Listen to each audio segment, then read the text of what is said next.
Hello there, welcome in English class. As you know, in previous video we have taught about the chapter 5, The Summit Within. So in today's video we will read that chapter poem, The School Boy.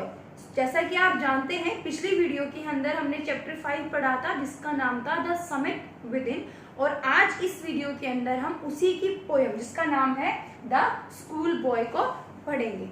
So first of all, the poet of that poem is William Blake. William Blake was a 19th century poet, artist and मतलब he was very famous.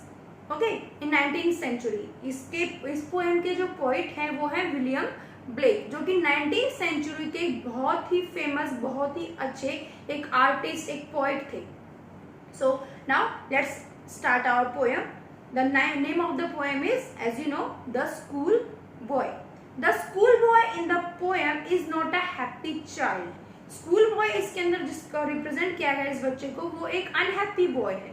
Here in this poem, the child is not happy. What make him unhappy? What the things make him happy? ऐसी कौन सी चीजें हैं जो उस बच्चे को unhappy कर देती हैं? Why does he compare himself to a bird that live in a cage? Here in this poem, the schoolboy compared himself with a bird that is in a cage. उसने अपने आप को इस poem के अंदर compare किया है with a bird, एक ऐसी bird के साथ में जो कि एक पिंजरे के अंदर बंद है, एक cage के अंदर, and compared himself also with a tree that is withers, जो कि क्षणिक हो चुका है, मतलब इसके ऊपर fruits वगैरह नहीं आए हैं, and when it should blossom, तो वो कैसे कब वो blossom करेगा. So now the poem is I love to rise in a summer morn. It is the first stanza. I love to rise in a summer morn. Here the child said that I love to rise. Here rise means wake up early in the morning, in the summer morning. Here morn means morning. So वो बच्चा कह रहा है कि मुझे बहुत ज़्यादा पसंद है समर मॉर्निंग्स के अंदर जल्दी उठना. When the birds sing on every tree. Means here the boy explained the natural beauty of early morning in summer morning. So वो बच्चा प्राकृतिक सुंदरता के बारे में बता रहा है कि जो सुबह अर्ली मॉर्निंग उसको उठना बहुत पसंद है, क्योंकि जब उस टाइम पे क्या हो रहा होता है कि हर पेड़ के ऊपर बर्ड्स, चिड़ियाएं बैठ के, पक्षी बैठ के क्या कर रहे होते हैं, गाना गा रहे होते हैं, अपने चहचहाट होती है उनकी. The distant huntsman winds his horn, और कुछ डिस्टेंस के ऊपर जो हंट्समैन होते हैं वो विंड्स कर रहे होते हैं उनके हॉर्न्स को. And the sky lark sings with me. And here he told about his companion skylark. Skylark is the type of a bird. Skylark एक बर्ड का नेम है. Skylark जो जिसकी आवाज जो होती है बहुत ज्यादा मीठी होती है, मतलब sing very sweet. So वो अपना कंपेनियन किसको बता रहा है, स्काईलार्क को. सो ओ व्हाट स्वीट कंपनी, कि स्काईलार्क के साथ गाना उसकी बहुत अच्छी कंपनी है, वो बहुत स्वीट है. So in that means in the first stanza the child is very happy. First stanza के अकॉर्डिंग जो बच्चा है वो बहुत ज्यादा खुश है. But now what make him unhappy, लेकिन अब ऐसा क्या है जो उसको अनहैप्पी करेगा. So now the second stanza is but to go to school in a summer morn. लेकिन उस समर मॉर्निंग के अंदर स्कूल जाना, oh it drives all joy away. That means going to school is make him unhappy. कौन सी चीज है वो, school जाना उस मॉर्निंग के अंदर, वो उस बच्चे को हैप्पी से अनहैप्पी कर देता है. And he said oh it drives all joy away. वो स्कूल जाने की जो एक्टिविटी है उस मॉर्निंग के अंदर वो उसकी सारी खुशियों को उससे दूर ले जाती है. Joy away, all joy away means उसकी सारी ही जो जॉय है, उसकी जो खुशियां, उसकी जो हैप्पीनेस है वो उसको दूर ले जाता है. Under a cruel eye outworn. Here cruel eye outworn, that is a phrase and it means it is related to the teacher. कि एक अंडर मतलब किसी के अंडर में एक क्रूएल आई आउटवोन, कि नजरें घूरती हुई, एक क्रूएल निर्दयी की नजरों के नीचे रहकर काम करना. The little ones spend the day, मतलब एक टीचर पूरा दिन एक बच्चे को ऑब्जर्व करता है, उसको इंस्ट्रक्शंस देता है, उसको कमांड देता है, उसको बोलता है कि आपको ये करना है, ये नहीं करना. बच्चे भी उस टाइम पर डर में होते हैं, फेयर में होते हैं तो वो उसकी सारी बातें मानते हैं टीचर की।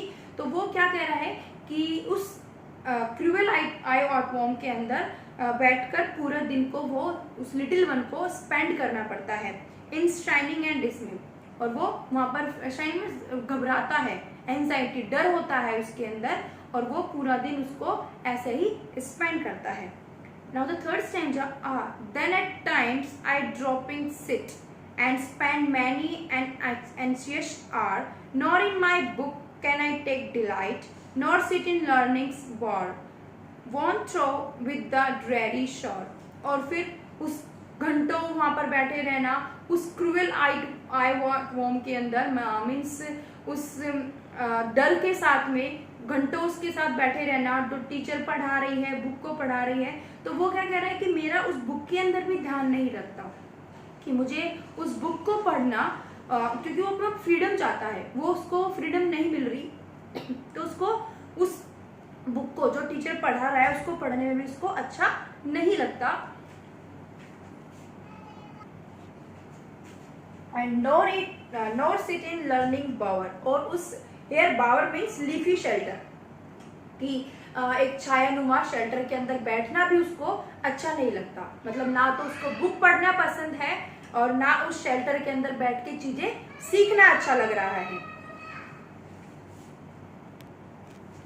Gone through with the dreary shower, gone through with the dreary means dull, तो उसको ये जब सारी जो चीजें हैं ये उसको अनहैप्पी कर देती है, उसको डल कर देती है।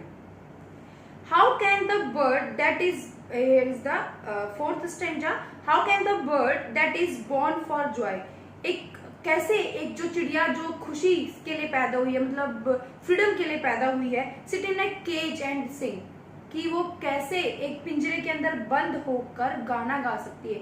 Here in the fourth stanza the child compared himself with a bird, एक बर्ड के साथ में वो अपने आप को कंपेयर कर रहा है, कि वो कैसे कंपेयर कर रहा है कि वो जो बर्ड है वो तो पिंजरे के अंदर बंद है और जो बच्चा है वो स्कूल के एक रूम के अंदर बंद है। तो वो कह रहा है कि जैसे एक चिड़िया खुश होकर एक पिंजरे के अंदर बंद होकर खुश होकर गाना नहीं गा सकती, वैसे ही हम भी एक कमरे के अंदर बंद होकर कैसे खुश हो सकते हैं। How can a child when fears annoy but drops his tender wing and forgot his youthful spring, कैसे जो बच्चा है वो how can a child when fears annoy, कि उसको अपने जो गुस्से से उसको देख रहे जो टीचर है वो उसको कैसे उसको गुस्सा दिला सकता है। But drops his tender wing, और वो अपने पंखों को सिकुड़ कर वहीं बैठ जाता है, मतलब अपनी फ्रीडम को खो देता है। And forgot his youthful spring, और बाहर का जो नजारा है जो स्प्रिंग का, उसकी जो यूथफुल का जो स्प्रिंग है वो उसको भूल कर वही उस कमरे के अंदर बंद हो जाता है, उस पिंजरे के अंदर। एक तरीके से वो अपने आप को पिंजरे के अंदर बंद बता रहा है। Now the last stanza, O father and mother, if birds are nipped and blossoms blown away। Here in this stanza, last stanza, the child complained to his father and mother। यहाँ पे जो बच्चा है वो अपने फादर को और mother को कंप्लेंट कर रहा है और उनको समझाने की कोशिश कर रहा है। इफ बर्ड्स आर निप्स, अगर बर्ड्स जो हैं वो निप्ड हो जाएंगे, मीन्स हियर बर्ड्स मीन्स जो प्लांट की जो स्टार्टिंग डेवलपमेंट एज जिसको बोलते हैं वो हम बर्ड को बोलते हैं। तो बर्ड जो है निप्ड मीन्स कि डेवलपमेंट एज के अंदर कंप्लीटली, मतलब अर्ली स्टेज के अंदर डिस्ट्रॉय हो जाना। Destroy something at an early age in its development, कि अपनी डेवलपमेंट की एज के अंदर जब उसकी डेवलपमेंट स्टार्ट होती है उस अर्ली एज के अंदर ही उसका किसी भी चीज का फिनिश हो जाना, दैट मीन्स निप्ड। ओके, सो वो क्या कह रहा है, इफ बर्ड्स आर निप्ड, यानी कि स्टार्टिंग एज है पौधे की जब बर्ड्स आती हैं और वही अगर वो डिस्ट्रॉय हो जाएं, एंड ब्लॉसम्स ब्लॉन अवे, और जो ब्लॉसम है वो कोसों दूर उससे चला जाए उस पेड़ से। And if the tender plants are stripped, और जो एक पत्ती नुमा मतलब एक घना जो पेड़ है वो अगर are stripped, had stripped means remove all covering that it have, जो प्लांट की जो हरी भरी पत्तियां और जो वगैरह है अगर वो सारी हट जाए वहां से, वो रिमूव कर दे उनको। Of their joy in the springing day, अपने उस स्प्रिंगिंग डे के अंदर। बाय सोरो एंड टीयर्स डिसमे, तो उस दुख के लिए, उस दुख के साथ में और उस दुख को व्यक्त करते हुए अगर वो जो पेड़ है वो अपने जो प्लांट्स आर स्ट्रिप्ड की अपने वो हरियाली को खो दे, how shall the summer arise in joy, तो कैसे जो समर है वो सुंदर हो सकता है और हमें खुशी दे सकता है।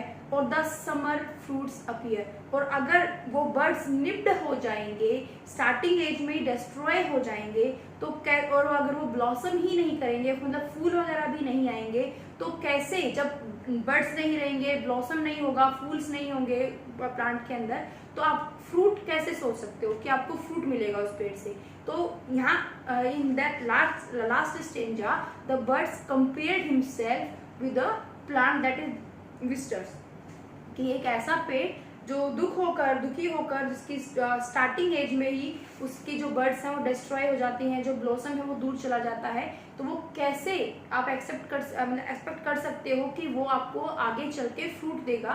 तो वो कंपेयर खुद को उसके साथ करके कहता है कि अगर आप मुझे ऐसे ही बंद रखोगे, मुझे बाहर नहीं जाने दोगे, मुझे ऐसे ही रूम के अंदर, तो मतलब मैं यहाँ पे खुश नहीं हूँ, तो कैसे मैं वो नॉलेज गेन कर पाऊंगा और आगे जाके कैसे मैं चमक पाऊंगा एक सितारे की तरह, कि आपकी एक्सपेक्टेशंस के ऊपर पूरा खरा उतर पाऊंगा। Here in this poem that not means that going to school is a bad thing.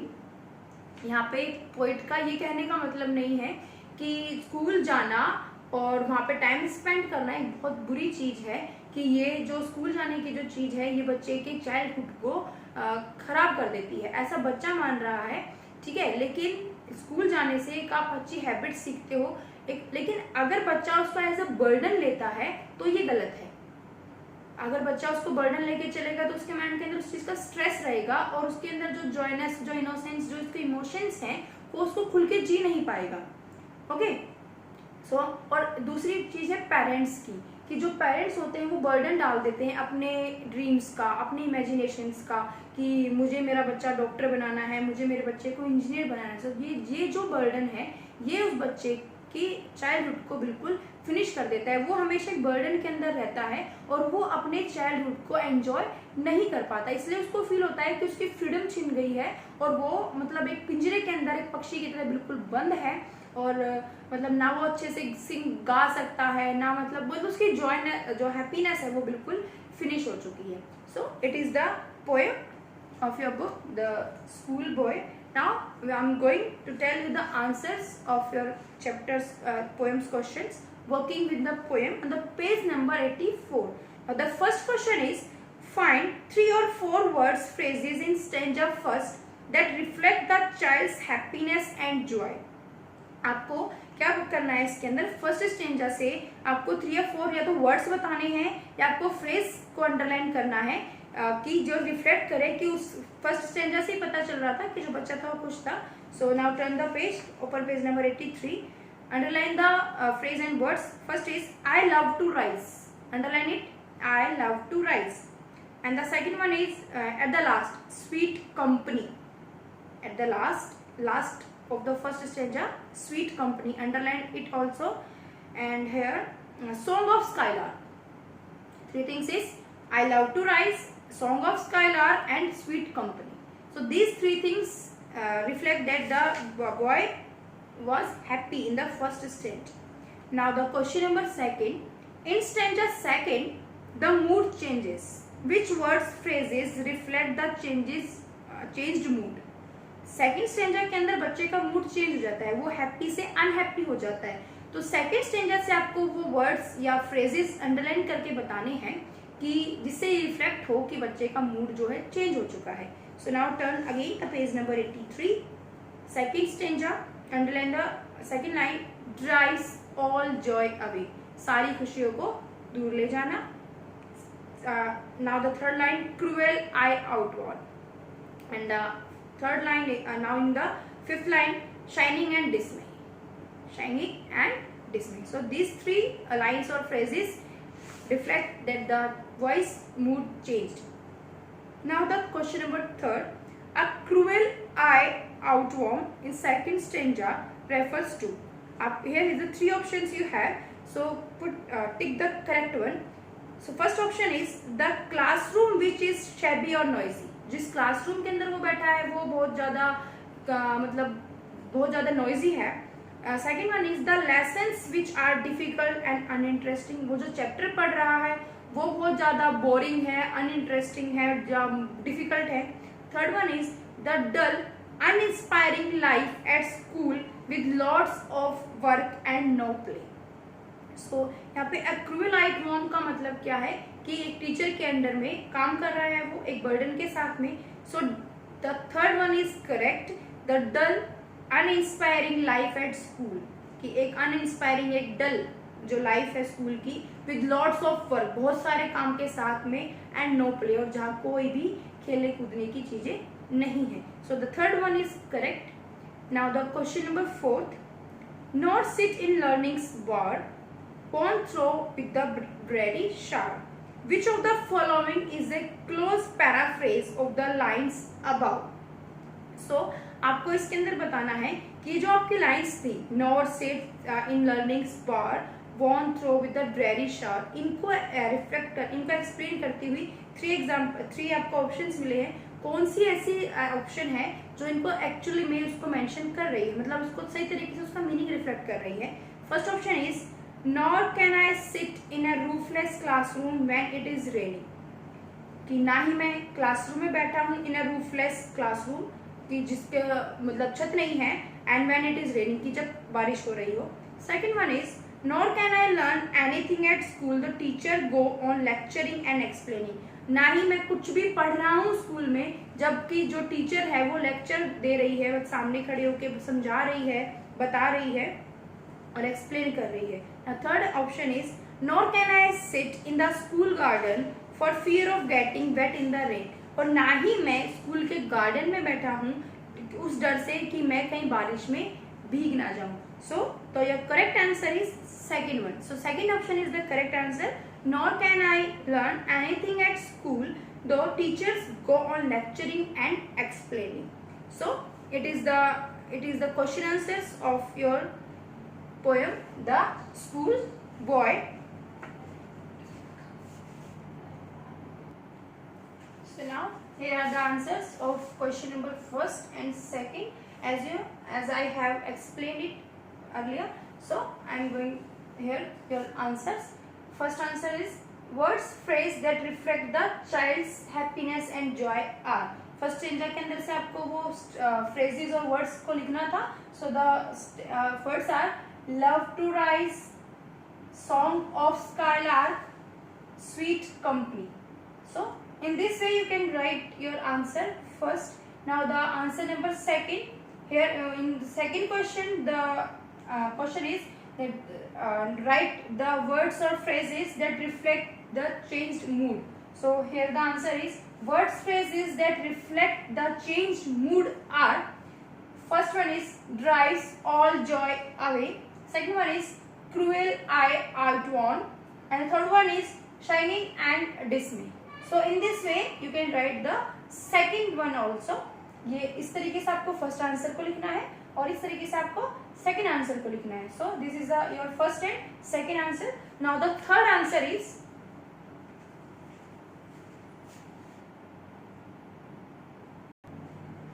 in the third question you have to tick the correct option. So here I am going to write the correct option only. Okay, you can read the question from your book. Here I am going to write the correct option only. So answer number third is answer third. The correct option of question number third is option third. So in this way you can write your answer. First of all write the question answer number and then write the correct option number and then write the correct option. The dull oblique inspiring, dull and inspiring life at school with lots of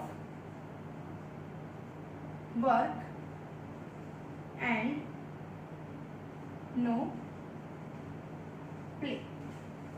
Okay, so this is the third answer. You have to write only option, correct option, and your correct option here. Means first you write the question, read the three options that you have, that is given in the book, and in answer you have to write only correct option number and the right option. Now the answer number 4th, last answer. Here in this question also you have to pick the correct option. So in this same as answer 3rd, you have to write the answer number 4. So here I am going to write the correct option. Okay, so the correct option number is 2nd here, and the answer is not can I learn anything at school though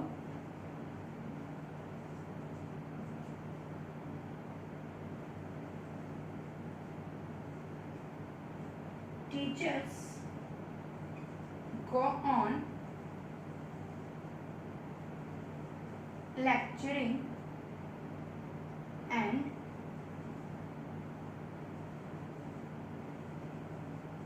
explain. Okay, so in this way you can write your 3rd and 4th answer. So now your poem is done here with the question answers. So dear students, first of all listen the video, listen the explanation of the poem first, then try to do the question answer yourself. After that you can note down the answers from the video. पहले आपको poem की explanation को अच्छे से सुनना है, देखना है, और आप you have to summarise it also. आपको उसको समराइज करो in your imagination, and if possible then you can write the summary of the poem in your rough notebook. आप समराइज करने के लिए आप इमेजिनेशन सोच सकते हो, या फिर अगर आपको ज़्यादा ही रिवाइज करना है, ज़्यादा अच्छा बनाना हो, तो आप अपनी रफ नोटबुक के अंदर पूरी पोएम की समरी आप उसको नोट डाउन कर सकते हो. It is not the homework, it is not compulsory to write the summary in the rough notebook. Okay, so then do the question answers yourself. Try to do. आपको फिर try करना है कि आपके question answer जो है, आपकी working with test जो है, आप उसको खुद से करने की कोशिश करो, और उसके बाद आपको वीडियो के अंदर जैसे मैंने आपको अभी क्वेश्चन आंसर्स करवा दिए हैं, तो उसके थ्रू आप लास्ट में क्वेश्चन आंसर्स को नोट डाउन कर सकते हो. Okay, so here with this poem and with question answer of it, here your reader portion is completed of mid term syllabus. Mid term syllabus का आपका reader का portion इस poem और chapter के साथ में अब यहाँ फिनिश हो जाता है. So in next video we will read the chapter number 4 of your supplementary book the treasure within. हम अपनी नेक्स्ट वीडियो के अंदर अपने जो आपकी दूसरी बुक है, second book is the supplementary book, उसके बाद उसका चैप्टर नंबर 4 पढ़ेंगे, the treasure within. The name of the chapter is the treasure within. So till then listen the video carefully, do your work in a neat and clean handwriting. Remember that, don't forget that thing, that you write the words in a proper manner. कि आपको अपने जो words हैं वो एक proper तरीके से लिखने हैं. Many students write in this way. Here the 2 lines is given, and the many students write in between in the 2 lines. It is the not correct way to write the sentence or words in the line. You have to write here. Here it is the upper line and it is the second line. So touch here. You can write the words like that. Okay, कि आपका जो word है वो आपकी नीचे की जो line है उससे टच होना चाहिए. ओके, ये गलत है. It is the wrong way to write the sentence और वर्ड. आपकी दोनों लाइनों के बीच में आपका सेंटेंस चल रहा होता है, वो टच नहीं हो रहा होता. ऊपर वाले से भी टच नहीं होना चाहिए, नीचे वाले से टच होना चाहिए. Okay, and yes, give a proper space और gap between the 2 words and 2 answers. आप एक प्रॉपर गैप दो वर्ड्स के बीच में. ऐसा नहीं कि आपने स्टार्टिंग वाला जो अगला आएगा वो यहाँ से स्टार्ट कर दिया, या फिर आपने जो गैप दिया वो इतना दे दिया. Give a proper gap means आपको गैप कितना देना है, सिर्फ अ पेन. गैप कितना होना चाहिए पेन का, कि आपका जो नेक्स्ट वर्ड आएगा वो इस गैप के साथ में अगले उसके आपका जो नेक्स्ट वर्ड जो आएगा वो आपका यहाँ आना चाहिए. So the proper gap is of 1 pen, कि आपका जो गैप है वो 1 पेन का है. सो इतना गैप आपके 2 वर्ड्स के बीच में होना चाहिए. और दूसरा, give a proper space between the 2 answers also. You have to write the first question, then without giving the space you can write answer. But when you have done the question number first and second, first and its answer, then give a gap, means leave a line. आपको एक line छोड़नी है, and after that you can start your question number second and its answer. आपको पहले question लिखना है, फिर उसका आंसर लिखना है, उसके बाद आपको एक लाइन छोड़नी है, उसके बाद आपका अपना क्वेश्चन स्टार्ट करना है. So these things you have to know about the writing. So remember that things, don't forget, and improve your writing skills. It is very important. Okay, so now till then, till the next video, enjoy your day, stay home, stay safe, and thank you.